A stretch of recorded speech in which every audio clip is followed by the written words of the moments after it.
Hi, everybody. This is Elise, and thanks for purchasing Massage Business Secrets here. So today I'm going to talk a little bit about the SMART goals. This is in your resources where you can actually get the cheat sheet. I'm showing you this here. It'll be a PDF file for you. Basically, what I did is I actually did a podcast on this on Game Changer Biz, and you can go to GameChangerBiz.com to pull up that podcast. I believe it's podcast 014, or you can also get it on Stitcher or iTunes. But it talks a little bit about why you want to write your SMART goals. And the thing is this helps you put your goals into perspective when you're trying to write a business, trying to upscale your business or start a business. And so what we're going to do is why it's so important to do that is, one, you want to develop these goals because this is what keeps you motivated and moving along. And basically, the SMART goals really stands for SMART. It's specific, measurable, attainable, or achievable. Then you want your results, and then the time goals. And this is very important with any goal. If you're not sure what to do, or if you're planning out a project, setting a goal like this will actually help you. So we're going to start with S, and let's say, I'll give you an example. So let's say you're trying to get, I don't know, meet 10 people in 1 week and try to get 10 clients for the week or something like that. So you can say, like, in a month, you could do this goal. You can set it out a year.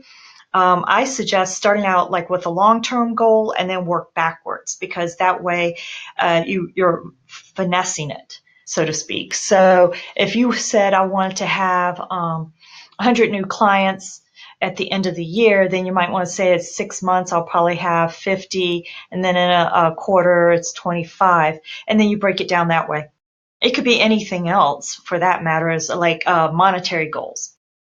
If you're trying to cut debt down, the same process, SMART goals, will still help you reach that goal.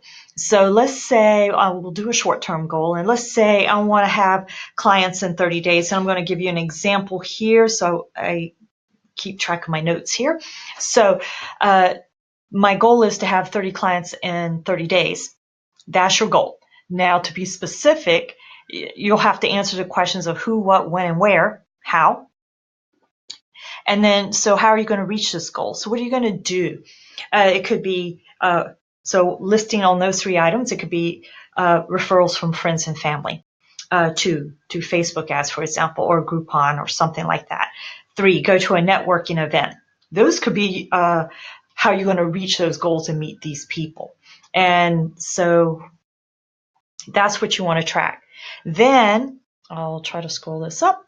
And then measurable. How are you going to track this? Well, let's say you're going to meet 10 to 15 people each week.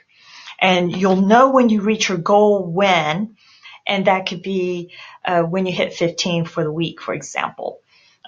So you're giving yourself something specific, like 10 qualified people. And that's, when I say qualified, that's not just meeting 10 people who walk past you while you're walking down the sidewalk. These are 10 to 15 qualified people that you've actually talked to who are interested in your services.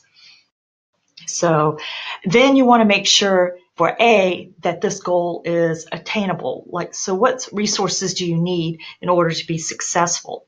Well, as a massage therapist, we should have some sort of licensing or certification to show that we're qualified. So if you're a reflexologist or a Reiki practitioner, you might want to have to advertise or put up on your website or Facebook, hey, I am now a certified Reiki practitioner, or I'm a reflexologist, whatever type of certification.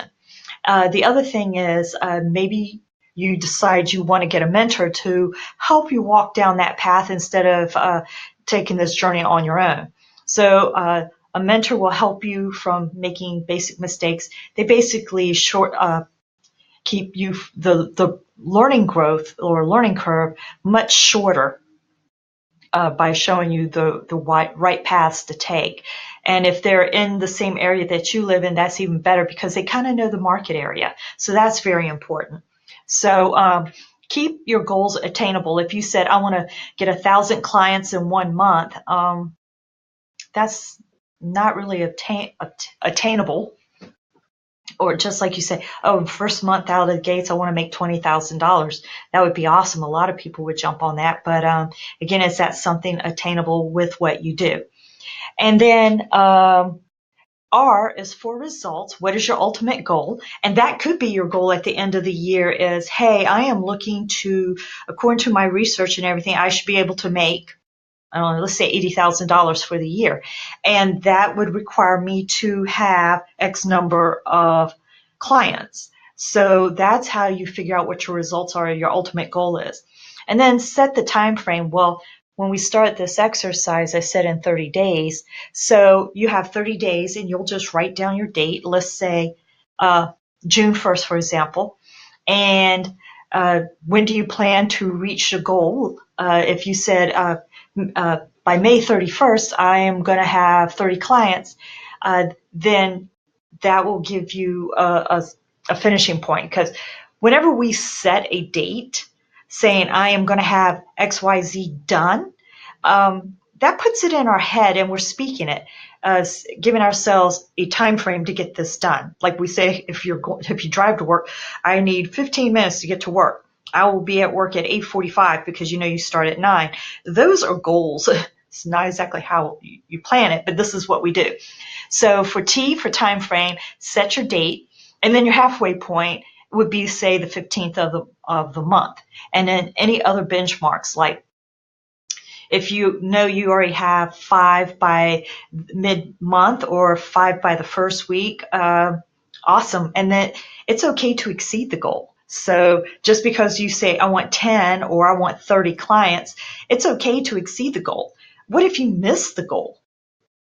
That can happen. It's happened to me many times. But the thing is I went back to see what it is that I did, or maybe I just didn't keep up the momentum. But it's okay if you don't make the goal. I mean, how many times has anybody ever played sports and you never met your goal? Like, maybe run a mile in 7 minutes, or maybe walk a mile in 15 minutes. I mean, there's so many things in life that we might miss that goal, but the thing is that you kept trying, and eventually you're going to get the brass ring. So in this case, this is just goals, and you can go back and look to see what was the hit and miss in it and tweak accordingly to what your market is and what you're offering to the public. So this is just a guideline. You can change it up however you see fit, but this is a good way to start. And like I said, if you want to hear the podcast, it is podcast 14. You can go to GameChangerBiz.com or go on to iTunes, iHeart, Stitcher. They also have Game Changer Biz, the podcast series, and it is Writing Your Smart Goals is the title of that particular podcast. So thanks for joining me, and don't forget to access this tip sheet in the resource area in the membership on Massage Business Secrets. All right, have a good one.